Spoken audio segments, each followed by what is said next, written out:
Fala galera, beleza? Quem fala é o Marcelo, trazendo mais um vídeo, galera. Hoje vai ser da gente pegando o Kane, galera.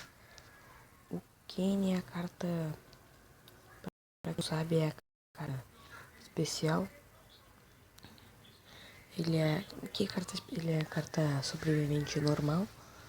E não é a própria gente, mas é o Kane sobrevivente. E daí a gente vai tentar o Hit Later WrestleMania. Vamos aqui pegar o Kane. Ia chamar a peça, Save Roots. E veio o Demon King, o King Barrett. Acho que é aqui. Não é. Aqui. Também não.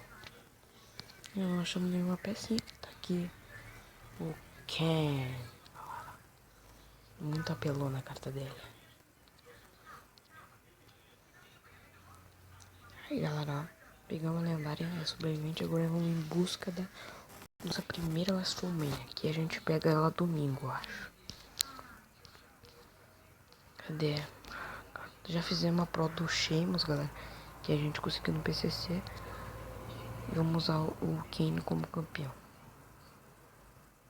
Aí galera, tá, vamos ver. Aí, tá aí. Galera, esse foi o vídeo, se tu gostou deixa o like.